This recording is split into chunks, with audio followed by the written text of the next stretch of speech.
স্বল্পকথার গল্পকথক চ্যানেলে আমার সকল শ্রোতা বন্ধুকে স্বাগত জানাই।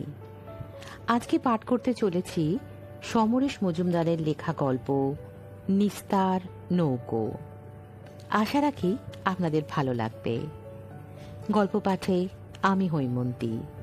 তাহলে শুনতে থাকুন আজকের গল্প নিস্তার নৌকো।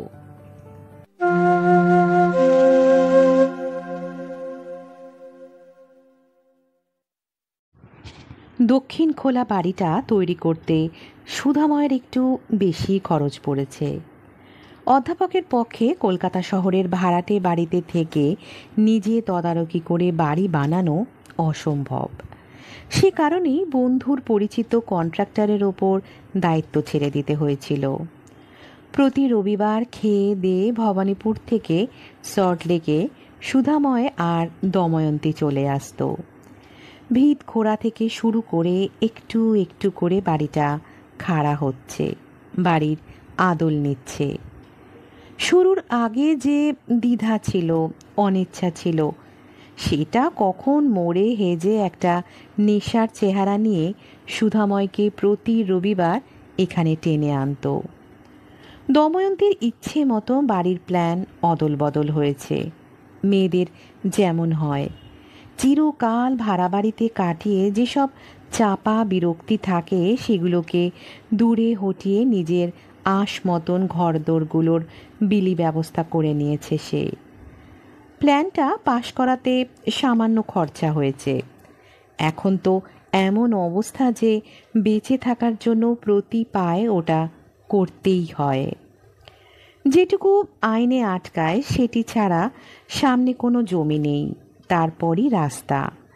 গেট খুলেই গ্যারেজের প্যাসেজ। সুধাময়ের গাড়ি নেই কোনো কালে, তবু ওটা করতে হয়েছে দময়ন্তীর চাপে।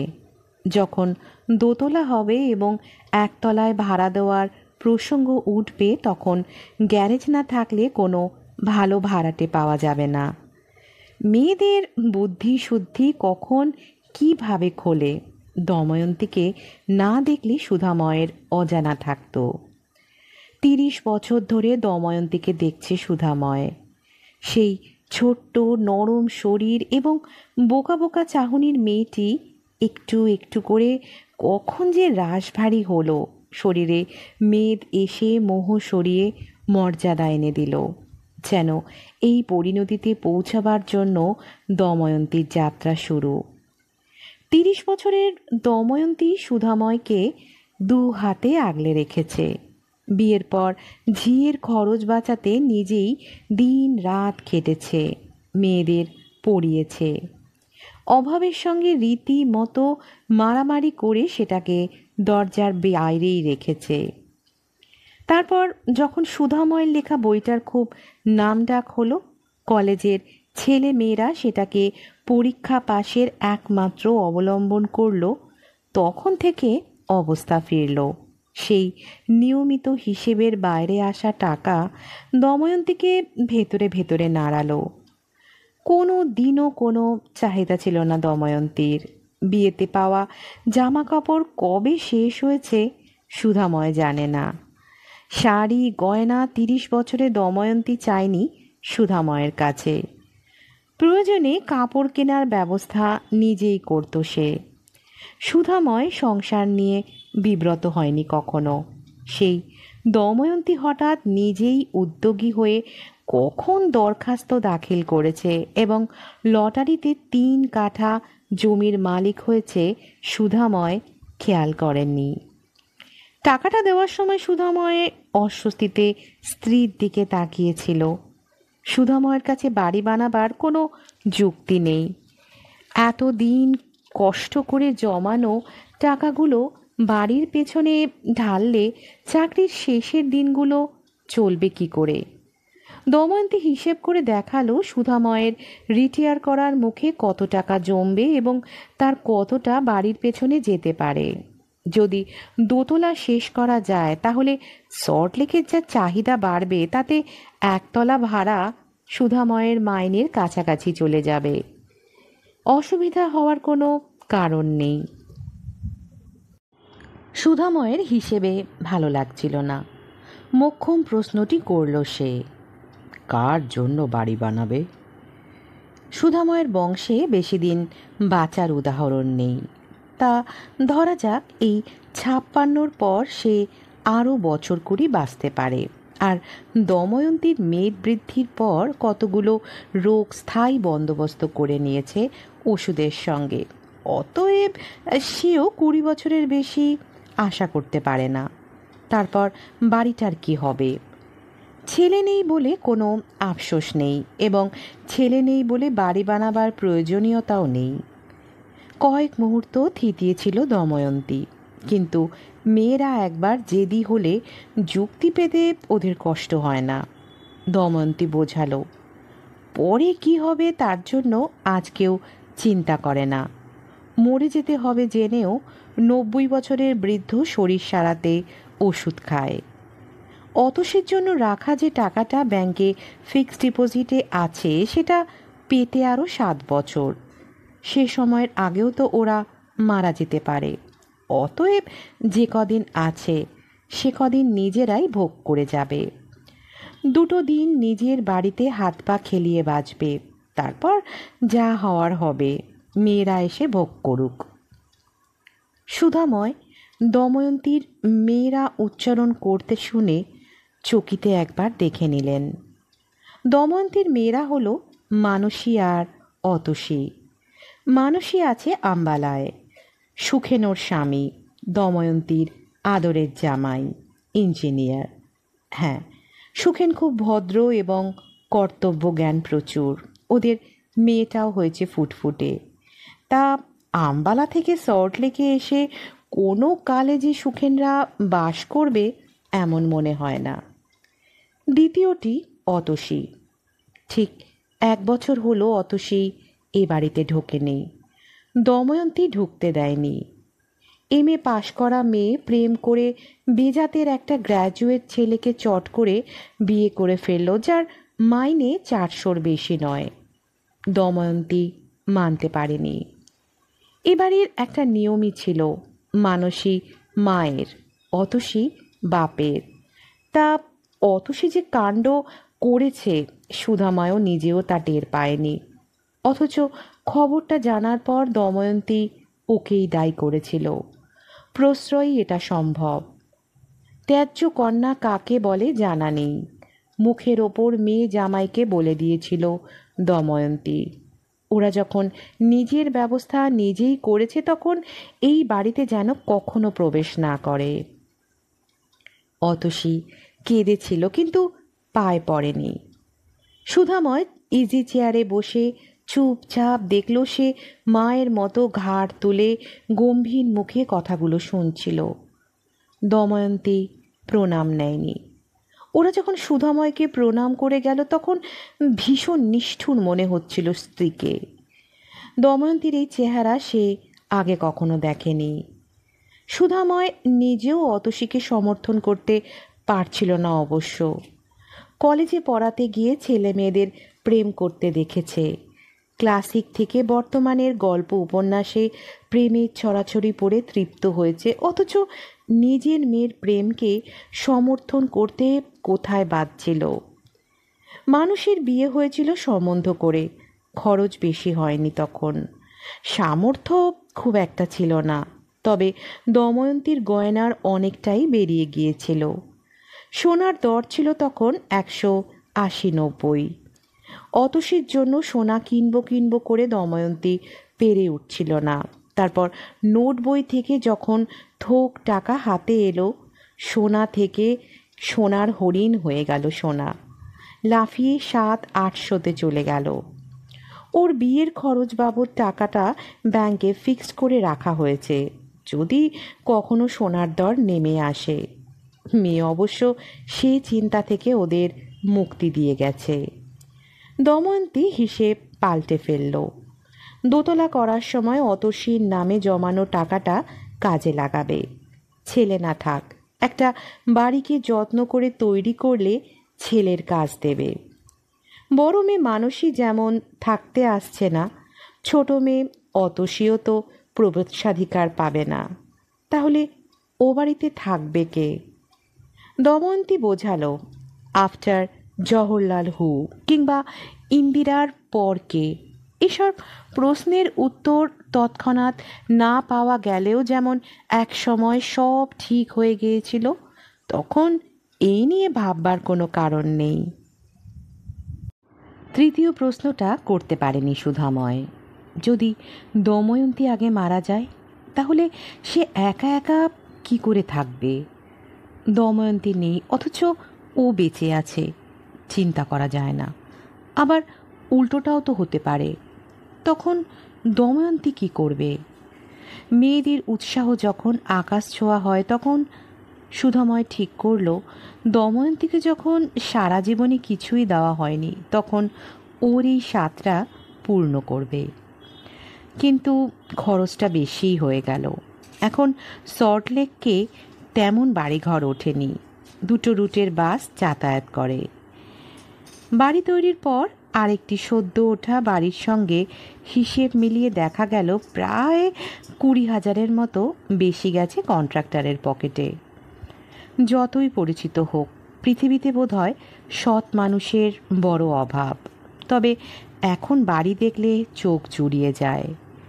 অতসীর নামে টাকাটা অবশ্য সময় পেরোবার আগেই ব্যাংক থেকে তুলতে হয়েছে এই সৌন্দর্য বাড়ানোর জন্য।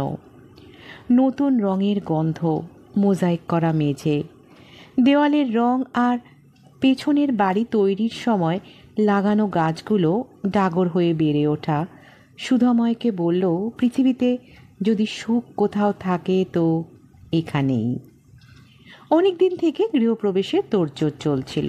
আম্বালায় চিঠি গেছে নিয়মিত। মানুষেরা জানিয়েছে গৃহপ্রবেশের পরদিন ওরা উপস্থিত হবে। সুখেনের ছুটি পাওয়া অনেক কষ্টে সম্ভব হয়েছে। সঙ্গে সঙ্গে দময়ন্তী ঠিক করলে গৃহপ্রবেশের দিন শুধু পুজোই হবে, খাওয়া দাওয়া পরের রবিবার, অর্থাৎ মানসীকে বাদ দিয়ে কিছু নয়। লিস্ট হলো সুধাময়ের কলেজের বন্ধু বান্ধব, প্রকাশক আর আত্মীয় স্বজন। খাওয়া দাওয়া তো খরচ করাতে আপত্তি ছিল সুধাময়ের। তুড়ি মেরে উড়িয়ে দিল দময়ন্তী। এত বড় সুখ একা একা ভোগ করব? সবার সঙ্গে না মিললে সুখের কোনো মানে হয়? অতএব আজ 26শে ফাল্গুন বুধবার সকালে ওদের গৃহপ্রবেশ হলো। টুকিটাকি জিনিস পর্যন্ত অবশ্য দময়ন্তী আগে থাকতে এ বাড়িতে তুলেছে। আজ ভাড়াটে বাড়ি চিরদিনের জন্য ছেড়ে এলো। সকালে ট্যাক্সিতে উঠেই দময়ন্তী বলল, বাবা, এত দিনে হাঁপ ছেড়ে বাঁচলাম। পরের বাড়িতে যে আর থাকতে হবে না, এইটুকুই স্বস্তি। তোমার ওপর ভরসা করলে হতো না। সুধাময় হাসল। কথাটা সত্যি। দময়ন্তীর উদ্যোগ ছাড়া হতো না।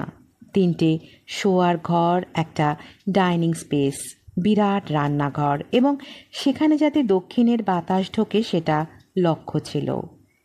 ভেতরের বারান্দার দিকের ঘরটা ওদের শোয়ার ঘর। বাকি দুটো মানুষেরা এসে অথবা অন্য কেউ অতিথি এলে ব্যবহার করবে।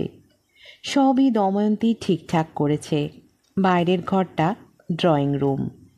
বাঁকুড়ার পুতুল থেকে আরম্ভ করে শান্তিনিকেতনী দেওয়াল মাদুর দিয়ে আগেই সুন্দর করে সাজিয়ে রেখেছিল ঘরটা।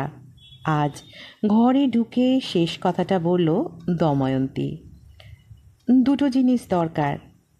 সুধাময় দেখছিল দরজার রংটা এক জায়গায় সমান পড়েনি। বিরক্ত হয়ে জিজ্ঞাসা করল, কি? একটা ছোট ফ্রিজ আর টিভি। অবাক চোখে তাকালো সুধাময়। অবশ্য জিনিস দুটো দরকার, কিন্তু এত খরচের পর দময়ন্তী একথা উচ্চারণ করল কি করে? আমি এখনই কেনার কথা বলছি না, কিন্তু ফ্রিজ থাকলে তোমাকে রোজ বাজারে যেতে হবে না, ঠেলে ঠেলে পাঠাতে হয়। তোমারই সুখ। আর সন্ধেবেলায় তো কিছু করার থাকে না, তখন টিভি দেখে সময় কাটাবো। দময়ন্তী ভেবেছে বেশ। হাসল সুধাময়। অনেক দিন পর রসিকতা করল। কেন, সন্ধেবেলায় তো এখানে কেউ দেখতে আসছে না। শিয়াল টিয়াল ডাকে, তোমার সঙ্গে চুটিয়ে প্রেম করব। 30 বছর আগে সেই মেয়েটার মতো চোখের মোচড় দিল দময়ন্তী। যাও, কত ক্ষমতা আছে জানা আছে, 2 পা দৌড়লেই হাঁপাও। তা দুজনে মিলেই তো টিভি দেখবো। আজ সকাল থেকে এখানে আসার পর দময়ন্তীর চেহারাটা যেন পাল্টে গেছে। ঠিক কাজের লোকের সঙ্গে সমানে ছোটাছুটি করছে। যে পুরুতরা পুজো করতে এসেছে তার সঙ্গে সমানে পাল্লা দিচ্ছে। বয়স যেন রাতারাতি থার্মোমিটারের পাড়ার মতো নেমে এসেছে। সময়, দুশ্চিন্তা এবং রোগ মানুষকে উত্তপ্ত করে বয়সের পারদ বাড়িয়ে দেয়। এই রকম সুখ এলে সেটা নেমে আসতে পারে। প্রথম বা মধ্য যুবতীর মতো লাগছে দময়ন্তীকে। অনেক দিন পর ভোরে স্নান করে সিল্কের শাড়ি পরেছে। আজকাল তো রঙিন কিছু গায়ে ওঠাতই না। সে তুলনায় নবীন হতে পারছে না সুধাময়। আনন্দ নিশ্চয়ই হচ্ছে, কিন্তু কোথায় যেন খচখচ করে উঠছে মাঝে মাঝে। নিজেকে দময়ন্তীর তুলনায় বৃদ্ধ বলে বোধ হচ্ছে। আজ দময়ন্তী উপোস করেছে, পুজো শেষ করে খাবে। বারণ করেছিল সুধাময়। প্রতিবেশী বলতে নতুন তৈরি বাড়ির মালিক একজন রিটায়ার্ড ডাক্তার। আলাপ হয়েছিল আগেই। একটু আগে তিনি ঘুরে গেলেন একবার। সুধাময় ভেতরের বারান্দায় ইজি চেয়ার পেতে বসেছিল। দময়ন্তী 1 গ্লাস শরবত দিয়ে গেছে। আজ চা তৈরি ঝামেলা চায় না ও। বাড়িটার একটা নাম দেওয়া দরকার। বাতাস আসে বলে সুধাময় ভেবেছিল নাম দেবে বাতাস বাড়ি। একদম পছন্দ হয়নি দময়ন্তীর। কি নাম দেওয়া হয় ভাবতে ভাবতে সুধাময় ঠিক করলো স্ত্রীর নামেই বাড়ির নাম থাকুক। চেঁচিয়ে স্ত্রীকে ডাকলো সে। খিচিয়ে উঠল দময়ন্তী, ছুটে এলো। শুনে বলল, মরণ! পুরুত মশাই ওদিকে পুজো করছেন আর তোমার যত আদিক্ষেতা। একদম ডাকবে না আমাকে। গৃহপ্রবেশের পুজো, একদম ইয়ার্কি নয়। এত বড় বাড়িতে ওরা 2 বৃদ্ধ থাকবে। 30 বছর আগে না হয় অন্যরকম লাগতো, কিন্তু এখন লোকজন না হলে ভালো লাগে? অবশ্য মানুষেরা কাল সকালে আসবে। কদিনের জন্য হলেও বাড়িটা জমবে। মানুষের কথা মনে হতেই সুধাময় অতসীর মুখটা দেখতে পেল। অতসী মানুষের মতো সুন্দরী নয়, কিন্তু বড় গম্ভীর মেয়ে। ওকে ঠিক বুঝত। 1 বছর কোনো খবর নেই মেয়েটার। দময়ন্তী গুণাক্ষরে নাম করে না। এই যে আজ এত বড় আনন্দের দিন, মানসী আসছে সেই আম্বালা থেকে, অথচ কাছেই মানিকতলায় থাকে অতসী। আসছে না। ওকে জানানোই হয়নি এই সুখের কথাটা। মনে মনে অনেকবার ইচ্ছাটা নিঃশ্বাস নেওয়ার জন্য নাক তুলে ভুল করে ডুব দিয়েছে ফের। সুধাময়ের যাওয়া হয়নি কখনো। যদিও দময়ন্তী ওদের মুখের ওপর দরজা বন্ধ করে দিয়েছে, তবু মেয়েটা তো একবার আসতে পারত। অন্ততপক্ষে ওর কলেজে গিয়ে দেখা করতে পারত। ছেলেবেলা থেকে যে অসম্ভব জেদের জন্য অতসী মায়ের কাছে মার খেত, সেটা এখনো গেল না। মেয়ে মানুষের এত জেদ ভালো নয়।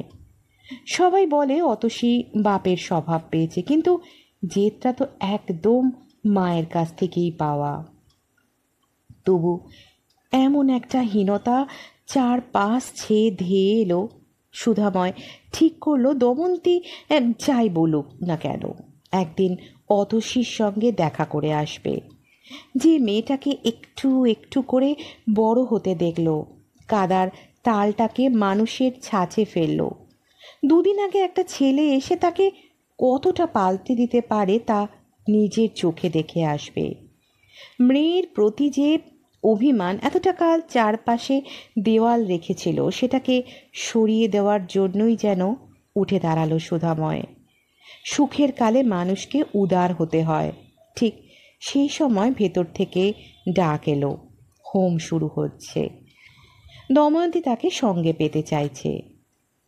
অবেলায় খাওয়া একদম সহ্য করতে পারে না দময়ন্তী। বিকেল নাগাদ অম্বল হয়ে গেল। সুধাময় অম্বল যাওয়ার ট্যাবলেট খাওয়ালো তাকে। বাড়িতে ওষুধের একটা ছোটোখাটো স্টক আছে। দুপুরে ঘুম হয়নি। শুয়েছিল, কিন্তু দেরিতে খাওয়ার দরুন হোক অথবা নতুন জায়গা বলেই হোক ঘুম এলো না। বিকেলটা ওরা বাগানে বসে কাটালো। চোখের সামনে সূর্য নিভতে নিভতে অন্ধকারে মুখ ডুবিয়ে সন্ধেটাকে টেনে আনলো। সন্ধে রাত হবে। মানুষের সুখগুলো কেন সকালবেলায় আসে না? সারাটা দিন কেমন হেসে খেলে কাটানো যায় তাহলে?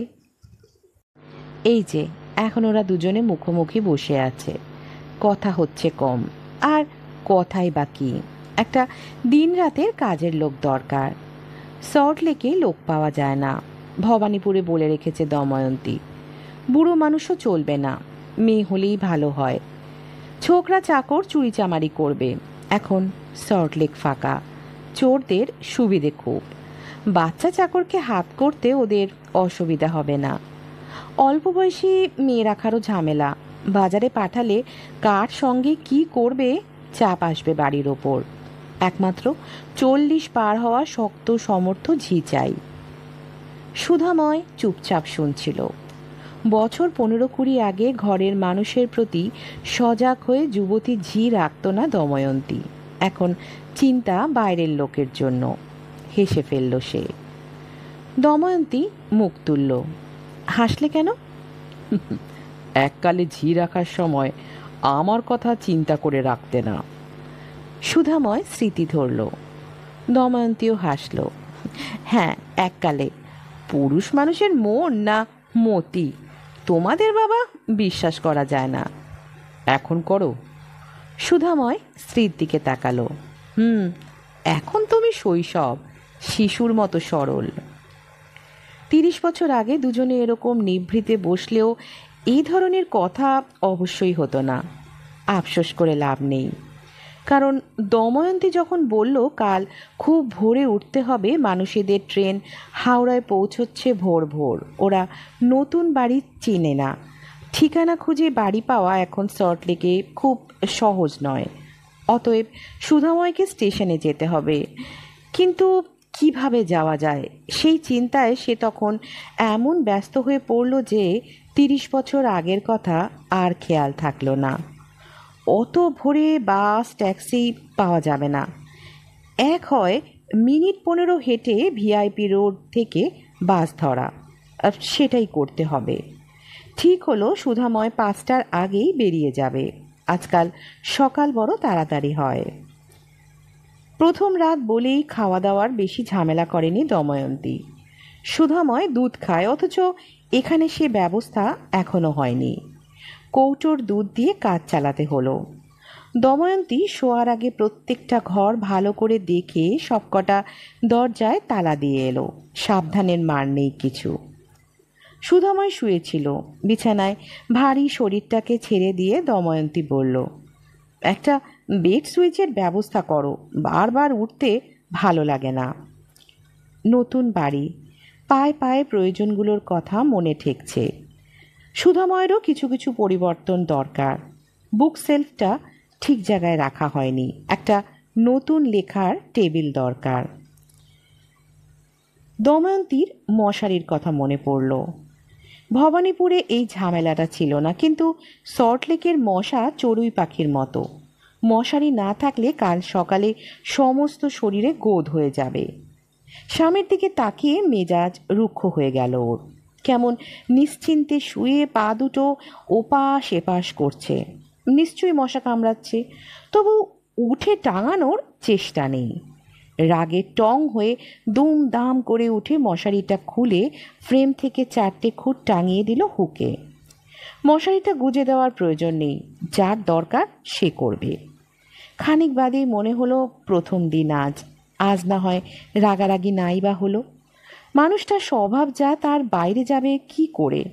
30 বছর ধরে তো দেখছে দময়ন্তী। কথাটা মনে হতেই মশারিটা ভালো করে গুজে দিতে দিতে বলল, আমার মতো বউ পেয়েছিলে বলে বলতে গেলে। সুধাময় নিঃশব্দে স্ত্রীর আচরণ দেখছিল। ভঙ্গিগুলো খুব চেনা, খুব শিগগির ঝড় উঠবে ভাবছিল। তার বদলে এমন বাক্য শুনে অবাক হয়ে বলল, একদম সত্যি কথা। ঢং বলে দময়ন্তী ওর পাশে শুয়ে পড়ল। বিবাহিত জীবনের প্রতিটি রাত শুধু দময়ন্তীর মা হওয়ার দিনগুলো ছাড়া ওরা আলাদা শোয়নি। সুধাময়ের একটা পরিচিত ভঙ্গি আছে শোয়ার। দময়ন্তীর পাশ ফিরে থাকা জঙ্ঘার ওপর পা তুলে পাশ বালিশের মতো ব্যবহার করে ওর চুলের ঘ্রাণ নিতে নিতে কখন ঘুম এসে যায়। যৌবন চলে গেছে অনেক দিন, শরীর আর অন্য প্রয়োজনের কথা ভাবে না।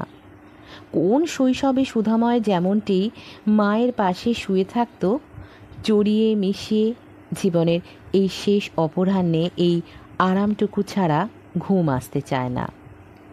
দময়ন্তীর সঙ্গে অনেক বিষয় ওর মেলে না, প্রায়ই ঝগড়া হয়। মুখ খিচিয়ে দময়ন্তী ওকে কথা শোনায়। কাটা কাটা কথা বলে স্ত্রীকে বিদ্ধ করতে তখন সুধাময়েরও আটকায় না। কিন্তু রাতে শোয়ার সময় এই আশ্রয়টুকু তার চাই। সুধাময় জানে দময়ন্তী তার রক্তে মিশে গেছে। আজ সারাদিনের খাটুনিতে দময়ন্তীর শরীর খুব দ্রুত শিথিল হয়ে আসছিল। ফিসফিস করে সুধাময় জিজ্ঞাসা করল, তুমি খুশি দুমু? জড়ানো গলায় স্বামীর বুকের উপর মুখটাকে সরিয়ে এনে দময়ন্তী সুখের জানান দিল। অনেক রাতে ঘুম ভেঙে গেল সুধাময়ের। দময়ন্তী ডাকছে। নতুন জায়গা, চোর টোর আসতে পারে।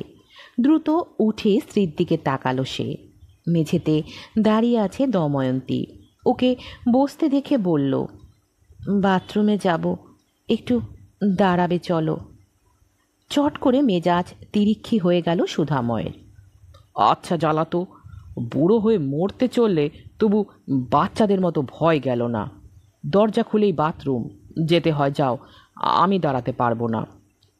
দময়ন্তী তবু দাঁড়িয়ে, চলো না। আহ, ঘুমটাকে নষ্ট করো না তো। এখানে আরশোলা কিংবা ভূত নেই, যত ছেলে মানুষই। সুধাময় আবার শুয়ে পড়ল। দরজা খোলার শব্দ হলো। দময়ন্তী বাথরুমে চলে গেল। কখন আবার ফিরেছে ও বিছানায় শুয়েছে টের পায়নি সুধাময়। হঠাৎ উহ আহ শব্দে ঘুমটা চটে গেল। চোখ মেলে দেখল ঘর অন্ধকার। দময়ন্তী ছটফট করছে। দ্রুত বিছানা থেকে নেমে আলো জ্বালালো সুধাময়। দময়ন্তীর দুটো হাত বুকের ওপর, কপালে ঘাম। ঝুঁকে পড়ে সে জিজ্ঞাসা করল, কি হয়েছে? অমন করছো কেন? বুকটা কেমন করছে। দময়ন্তী দাঁতে দাঁতে চাপল। দু এক মুহূর্ত তাকিয়ে সুধাময় মাথা নাড়ল। অম্বল, উইন্ড ওপরে ঠেলেছে। এত করে বললাম উপোস করো না, সেই অবেলায় খেয়ে এখন মাঝরাত্রিরে ঝামেলা। যা সয় তাই করো। গজ গজ করতে করতে টেবিলের ওপর রাখা ওষুধের বাক্স খুলে জোয়ানের আরকে শিশিটা বের করল সে। চাপা দিয়ে রাখা গিলাসের জলে ঢেলে দময়ন্তীর কাছে এগিয়ে এসে সুধাময় বলল, নাও, এটা গেল। দময়ন্তী বড় বড় চোখে ওর দিকে তাকালো।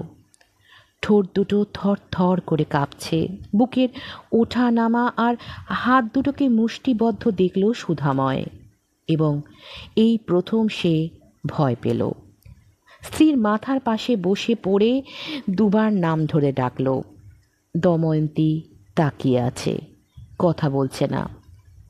মুহূর্তে সমস্ত শরীর ঠান্ডা হয়ে গেল সুধাময়ের। এটা তো সাধারণ অম্বল নয়। কি করা যায়? দ্রুত গেলাসটাকে রেখে স্ত্রীর ওপর হুমড়ি খেয়ে বুকে ম্যাসেজ করতে চেষ্টা করল, কিন্তু কোনো লাভ হলো না। এখন যেমন করেই হোক একজন ডাক্তার আনা দরকার। সল্ট লেকে এত রাত্রে ডাক্তার? প্রতিবেশী ভদ্রলোকের কথা মনে পড়ল ওর। কিন্তু ভদ্রলোক প্র্যাকটিস করে না, তবু ডাক্তার তো। কিন্তু ডাকতে গেলে দময়ন্তীকে একা ফেলে যেতে হয়। এসব চিন্তা করার সময় নেই এখন। সুধাময় দরজা খুলে বাইরে বেরোতে যেতে ডাইনিং রুমের দরজায় হোঁচট খেল। জায়গাটা অন্ধকার। আলো জেলে দেখল বাইরের ঘরে ঢোকার দরজায় তালা দেওয়া। অতিরিক্ত সতর্ক হয়েছিল দময়ন্তী। এখন আশেপাশে তাকিয়ে ডাইনিং টেবিলের ওপর কোথাও চাবিটাকে খুঁজে পেল না সুধাময়। দৌড়ে ঘরে ফিরে এসে স্ত্রীকে ডাকল সে। দময়ন্তীর তখন কথা বলার মতো অবস্থা নেই। অসহায় হয়ে কয়েক মুহূর্ত দাঁড়িয়ে রইল সুধাময়। নিজের বাড়ির ভেতর বন্দি হয়ে রয়েছে সে। এমন মেয়ে চাবিটা যে সুধাময়ের প্রয়োজন হতে পারে তা খেয়াল করবে না কখনো। তালাগুলো খুব মজবুত দেখে কিনেছিল সুধাময়। ওগুলোকে ভাঙার চেষ্টা করা বৃথা। জমাদারের আসার পথটার কথা মনে হতেই বাথরুমে ছুটল সে। ল্যাট্রিনের পেছনের দরজার ভেতর থেকে খিল এবং শেকল তোলা। ছোট্ট একটা টিনের তালা আছে অবশ্য, তবে সেটা ভেঙে ফেলতে অসুবিধা হবে না ওর। ছোট্ট প্যাসেজ দিয়ে গ্যারেজের পাশ কাটিয়ে গেটে এসে গেল সুধাময়। দরজাটা খোলাই থাকলো। সেদিকে নজর দেওয়ার সময় নেই এখন। গেটটা ছোট, তালা দেওয়া হয়নি, তাই সহজেই ডিঙিয়ে যাওয়া যায়। এখন কত রাত কে জানে। বেশ হাওয়া দিচ্ছে। তামাম সল্টলেকে কোনো মানুষের সারা শব্দ নেই। ভবানীপুরে সিগারেটের দোকান সারা রাত খোলা থাকে। বাড়িঘর হয়নি, মানুষ নেই এখানে। সুধাময় যতটা পারে দৌড়ে দৌড়ে ডাক্তারের বাড়ির সামনে এলো। সমস্ত বাড়ি অন্ধকার। লম্বা মাথা গেটে তালা ঝুলছে। প্রায় আধ ঘন্টা চেঁচামেচির পর ভদ্রলোককে পেল সুধাময়। ব্যাপারটা বুঝিয়ে ওকে আসতে আরও কিছু সময় ব্যয় হলো। বাথরুমের দরজা দিয়ে ভদ্রলোককে যখন দময়ন্তীর কাছে পৌঁছালো তখন তিনি রীতিমতো নার্ভাস। বোঝা গেল প্র্যাকটিস ছাড়ার পর সাধারণ বৃদ্ধের সঙ্গে ওর কোনো তফাৎ নেই। তবু দময়ন্তীকে পরীক্ষা করে ডাক্তার সুধাময়কে বললেন, ওকে এখনই হাসপাতালে দেওয়া দরকার। হাসপাতাল? সুধাময় কিছু ভাবতে পারছিল না। সল্টলেকের এই উপান্তে কোনো গাড়ি ঘোড়া নেই। কোনো বাড়িতে আছে কে জানে। যদি সম্ভব হতো দময়ন্তীকে কাঁধে করে নিয়ে যেত সে। প্রায় ভিক্ষে চাওয়ার ভঙ্গিতে সুধাময় বলল, সকাল অবধি কোনো রকমে রাখা যায় না ডক্টর? একটু স্বাভাবিক হয়ে গেছেন ভদ্রলোক। ব্যাগ খুলে ইঞ্জেকশন দিলেন। বড্ড দেরি হয়ে গিয়েছে। হার্ট খারাপ ছিল? কই না তো।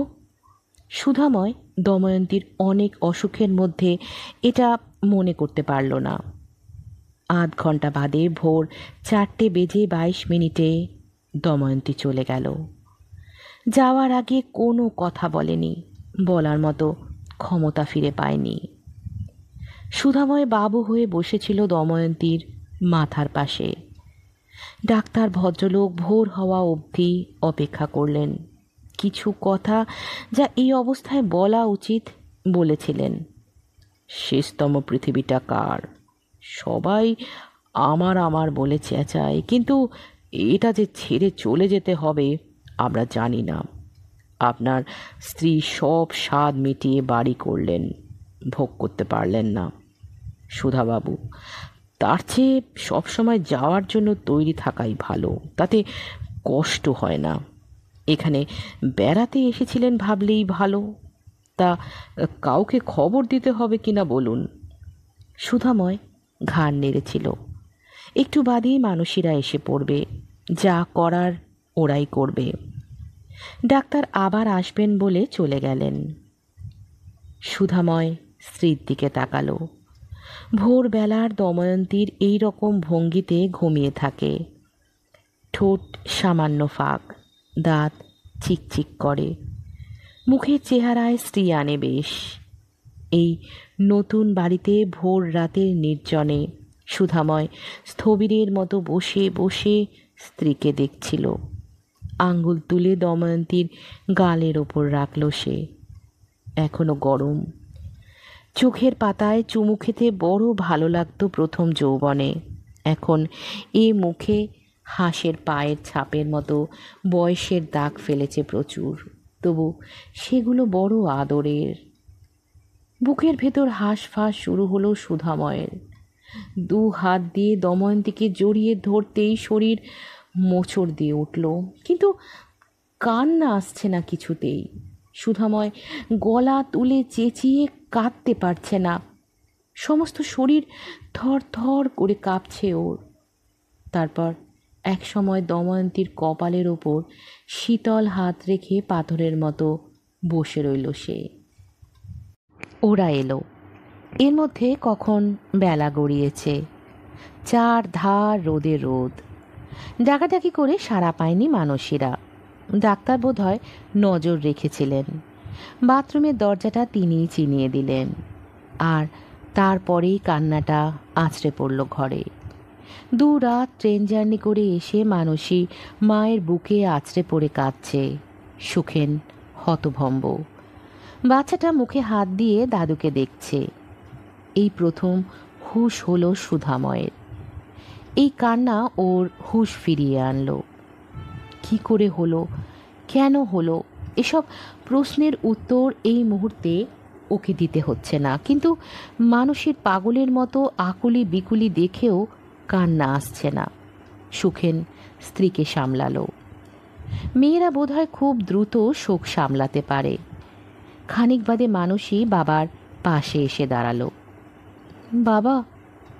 সুধাময় মুখ তুলে তাকালো। মোটা হয়েছে মানসী, এবং ওর তাকানোটা ঠিক দময়ন্তীর মতো। এ কি হলো বাবা? কান্না চাপা গলায় বলল মানসী। চোখ বন্ধ করল সুধাময়। চলে গেল। আমি এখন কি করব? মানসী বাপের বুকে হাত রাখল।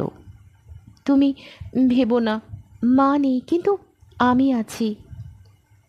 তুমি আছো?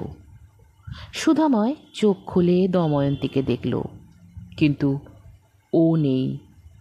আমি থাকবো কি করে? সুখেন সবাইকে খবর দিল। সমস্ত বাড়ি ভর্তি লোক এখন। যারা গৃহপ্রবেশের নিমন্ত্রণ খেতে আসতো তারাই এসে বাড়ি ভরিয়েছে। সেই রাত থেকে এক ঠায় হয়ে বসে আছে সুধাময়। বাথরুম করতেও ওঠেনি, কিন্তু দুপুর নাগাদ ওকে ওঠাতে চাইল সবাই। আর দেরি করা যায় না। এ ঘরের জানলা দিয়ে খোলা আকাশ, সামনের মাঠ আর রাস্তা পরিষ্কার দেখা যায়। ছোট্ট দলটা দময়ন্তীকে কাঁধে নিয়ে চলে গেল একটু আগে। হরিধ্বনি উঠছে মাঝে মাঝে। সুধাময়ের অবস্থা দেখে ওকে শ্মশানে নিয়ে যেতে চায়নি সুখেন। মুখাগ্নি সেই করবে। মাকে 30 বছরের পুরনো বেনারসিতে সাজিয়ে দিয়েছে মানসী। মাথায় সিঁদুর মেখে পূর্ণ সুখের চেহারা নিয়ে দময়ন্তী চলে যাচ্ছে। ঘাড় তুলে জানলা দিয়ে ওদের যাওয়া দেখল সুধাময়। এই সময় মানসী ঘরে ঢুকল। বাবা, ওঠো, হাত মুখ ধোবে চলো। মেয়ের দিকে তাকিয়ে সুধাময় উঠল। সমস্ত ঘর জুড়ে দময়ন্তী, কিন্তু সুধাময়ের বুক ফাঁকা, চোখ শূন্য। কিছুই দেখতে পাচ্ছে না সে। মানসী স্থির নেই, ডুকরে ডুকরে উঠছে মাঝে মাঝে। ওর মেয়েটাকে ডাক্তার তাদের বাড়িতে নিয়ে গেছেন। মুখ চোখ ধুতে সাহায্য করল মানসী। বাবাকে বাইরের বারান্দায় বসিয়ে চায়ের জোগাড় করতে গেল সেই অবস্থায়। রোদে সল্টলেক পুড়ছে, বাতাস বইছে গরম হয়ে। সুধাময় মনে মনে বলল, সেই রকমটাই হলো, যেরকমটা তার আশঙ্কা হয়েছিল। এত সহজে যদি মানুষ মরে যেতে পারে, তবে পৃথিবীতে এত সমস্যা কেন? সুধাময় কেন চট করে মরতে পারছে না? আর এই সময় সেই হাড়টার কথা মনে পড়ল ওর। চিৎকার করে মানসীকে ডাকল সুধাময়। মেয়ে ছুটে বাইরে এলো। কিছুক্ষণ কথা বলতে পারল না সুধাময়। হাঁপটা কমতে বলে উঠল চেঁচিয়ে, তাড়াতাড়ি আলমারি খোলো। লকারে ছোট্ট গোল ভেলভেটের বাক্স আছে, সেইটি নিয়ে এসো। মানসী বুঝতে না পেরে বলল, কেন? ধমকে উঠল সুধাময়। আহ, যা বলছি তাই করো। চাবি? মানসী অবাক হচ্ছিল। আলমারির ওপরেই আছে। বলেই মনে পড়ল কাল রাতের কথা। আলমারির মাথায় আর বালিশের তলায়। দময়ন্তী চাবি রাখার এই প্রিয় দুটো জায়গার কথা কাল রাতে একদম খেয়াল ছিল না। সকালে সুখেন বালিশের তলায় চাবিটা পেয়েছে। মানসী বাক্স এনে দিলে সুধাময় হাড়টা বের করে দেখল। খুব পাতলা, অল্প সোনার হাড়। 30 বছর আগের অল্প টাকার চাকুরে সুধাময় ফুলশয্যার রাতে দময়ন্তীকে উপহার দিয়েছিল হারটা। এই গরিব দেখতে হারটা দময়ন্তীর বড় প্রিয় জিনিস। বলতো, আমি যদি মরি তাহলে এই হারটা আমার গলায় পরিয়ে দিও শ্মশানে যাওয়ার সময়। সুধাময় বাক্সটাকে হাতে নিয়ে ভেতরে ঢুকে পাজামার ওপরেই শার্ট পরে নিল। মানসী জিজ্ঞাসা করল, কোথায় যাচ্ছ? সুধাময় যেতে যেতে উত্তর দিল, তোমার মায়ের কাছে। এই জিনিসটা ওর পড়ে যাওয়ার কথা ছিল। মানসী বাধা দিতে গিয়ে চুপ করে গেল। কাঠ ফাটা রোদে প্রায় দৌড়ে যাওয়া বৃদ্ধের দিকে তাকিয়ে একবার কেঁদে উঠল সে। পক্ষীকুঞ্জ ছাড়িয়ে অনেকটা এগিয়ে এসেও ওদের চোখে পড়ল না। ঘোড়ের মাথায় হেঁটে এসে রোদ্দুরে গিয়ে সুধাময়ের মাথা ঘুরতে লাগলো। উপাস থেকে আসা একটা সাইকেলওয়ালাকে জিজ্ঞাসা করে জানল মাথায় করে নয়, একটা টেম্পোতে মৃতদেহ নিয়ে কয়েকজনকে যেতে দেখেছে সে। তাহলে কি ওরা মাঝপথে টেম্পো ধরে নিয়ে গেল দময়ন্তীকে? এখান থেকে নিমতলা অনেক দূর, টেম্পোতে অবশ্যই ওদের সুবিধা হবে। কিন্তু সুধাময় এখন কি করবে? কোনো বাস সরাসরি নিমতলায় যায় না। শরীর কাঁপছে, পা চলছে না। এই সময় 9 নম্বর বাসটাকে দেখতে পাওয়া গেল। ভর দুপুরে সল্টলেকে যাত্রী নেই। দুহাত বাড়িয়ে সেটাকে থামিয়ে উঠে বসল সে। মানিকতলায় বাসটার শেষ। নেমে প্রথমে কি করবে ভাবতে গিয়ে অতসীর কথা মনে পড়ে গেল সুধাময়ের। বেচারা জানে না ওর মা মরে গিয়েছে। অতসী নামটা তো দময়ন্তীরই দেওয়া। কোনো দিনও আশা হয়নি, কিন্তু রাস্তা খুঁজে পেতে অসুবিধা হলো না।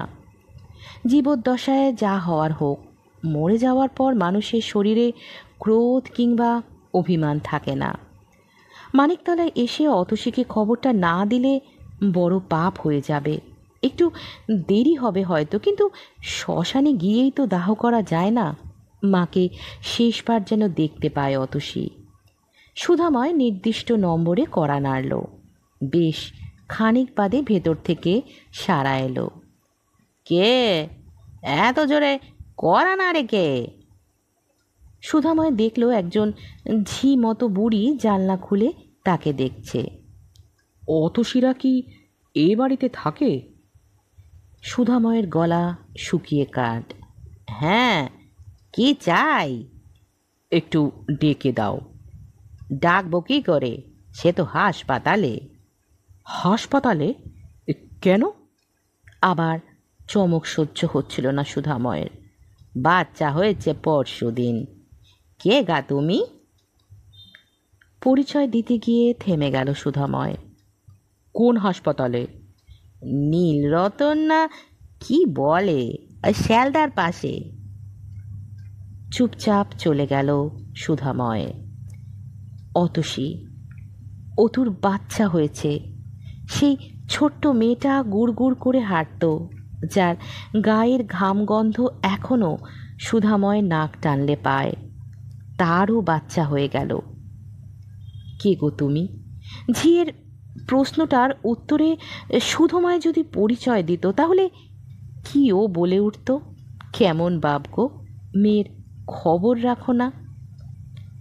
মানিকতলার মোড়ে এসে কিছুক্ষণ দাঁড়ালো সুধাময়। চোখের সামনে সব সাদা লাগছে কেন? এতক্ষণ ওরা নিশ্চয় শ্মশানে পৌঁছে তোড়জোড় শুরু করে দিয়েছে।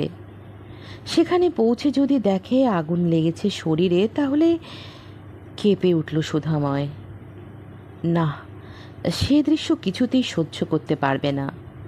30 বছর ধরে যে শরীরটায় মুখ ডুবিয়ে একটু একটু করে তার পরিবর্তন দেখেছে, আজ সেটাকে বিকৃত হতে দেখতে পারবে না।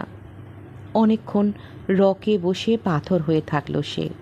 তারপর উঠে স্লথ পায়ে 9 নম্বরের দিকে এগোতেই খালি ট্রামটা চোখে পড়ল। সুধাময় হাসপাতালের সামনে নেমে দেখল বিকেলের ছায়ামাখা রোদে প্রচুর মানুষ গেটে ভিড় করেছে। ভিজিটিং আওয়ার্স শুরু হতেই সে ভেতরে ঢুকে পড়ল। চেনে না, কোনো দিনও আসেনি। জিজ্ঞাসা করে করে ম্যাটারনিটি ওয়ার্ডে পৌঁছে গেল সে। খুঁজে খুঁজে হয়রান হয়ে গেল সুধাময়। কেবিনগুলোতে নেই অতসী। এবার ইনকোয়ারিতে গিয়ে খোঁজ নেওয়ার কথা ভাবতে ভাবতে এগোচ্ছেন, এমন সময় চিৎকারটা কানে এলো, বাবা!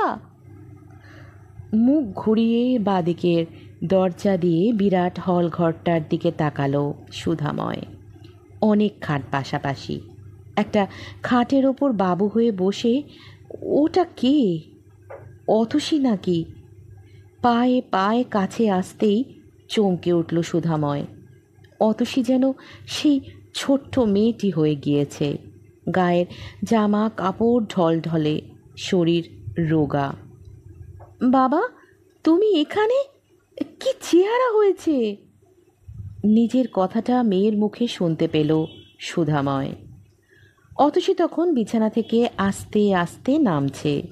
বিছানার এক পাশে টুল থেকে ছোট জামাই উঠে দাঁড়াতে দেখল বাচ্চা মেয়ের মতো অতসী বাবার হাত ধরল। কে খবর দিল বাবা? ভগবান, ফিসফিস করে বলল সুধাময়। তুমি তুমি আমি জানতাম একদিন তুমি আসবে। অভিমান ঝুরু ঝুরু ঝরছিল অতসীর গলায়। তুই আসতে পারলি না, প্রথম কথা বলল সুধাময়। জামাই এসে টুলটা এগিয়ে দিল। বসুন। ঘাড় নাড়ল সুধাময়। তারপর পাশের ছোট্ট খাটটার দিকে তাকালো। দুদিনের কচি মুখ এখন বেঘরে ঘুমোচ্ছে, ফর্সা, এক মাথা কোকড়া চুল। ঠিক এই রকম ছিল অতসী। এই শরীরটা একদিন তিল তিল করে বড় হবে, সুখ পাবে, দুঃখ পাবে, এবং একদিন দুঃখ দিয়ে দময়ন্তীর মতো চলে যাবে। পকেট থেকে ভেলভেটের বাক্সটা বের করে হারটা শিশুর গলায় পরিয়ে দিতে গিয়ে আড়ষ্ট হয়ে গেল সুধাময়। এখন তার অসহ্য চলছে। এই মুহূর্তে সেই শরীরটা হয়তো দগ্ধ হয়ে গেছে। এখন কি ওকে ছোঁয়া উচিত? হারটা মেয়ের হাতে দিল সুধাময়। ওটা ওকে পরিয়ে দিস। হাসি মুখে হারটা নিয়ে অতসী বলে উঠল, আরে, এটা তো মায়ের হার। মা পাঠিয়ে দিল বুঝি? ঠোঁট চেপে ঘাড় নাড়ল সুধাময়। তৃপ্ত চোখে স্বামীর দিকে তাকিয়ে ওটা শিশুর গলায় পরিয়ে দিল অতসী। সেই মুহূর্তে নড়ে উঠল শিশু, হাত পা ছোড়ার চেষ্টা করল, ঘুমন্ত হাসল। সেদিকে চেয়ে অতসী বলে উঠল, দেখো দেখো বাবা, আমরা দুজনে বলা বলি করছিলাম, তুমি দেখো, হাসলে একদম ওকে তোমার মতো দেখায়। খাটের বাজু নেই। মেয়েকে ধরে নিজেকে সামলে নেওয়ার চেষ্টা করে থরথর করে কেঁপে উঠল সুধাময়। আর কি আশ্চর্য, কাল রাতের পর থেকে এই প্রথম সমস্ত শরীর থেকে তেড়ে ফুঁড়ে জলগুলো ছুটে এলো চোখের বাইরে। সুধাময় কাঁদতে লাগলো শিশুর মতন। তারপর জড়ানো গলায় বলল, ভুল দেখছিস, ও তোর মায়ের মতন হবে, তাহলে দেখবি কোনো দিনও কষ্ট পাবে না ও।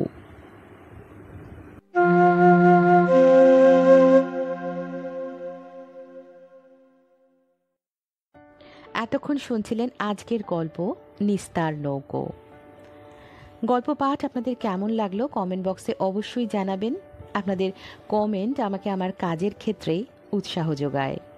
আর আরেকটি অনুরোধ রইল, যদি গল্প পাঠ ভালো লেগে থাকে তাহলে গল্পটিকে লাইক করবেন, আপনাদের আত্মীয় পরিজন বন্ধু বান্ধবের সাথে শেয়ার করবেন এবং আমার এই চ্যানেলটিকে সাবস্ক্রাইব করে আমার পাশে থাকবেন। আজকের মতো এখানেই বিদায় নিচ্ছি। হাজির হব আবারও একটি নতুন গল্পের সাথে। ততক্ষণ সঙ্গে থাকুন এবং শুনতে থাকুন স্বল্প কথার গল্পকথক। ভালো থাকবেন।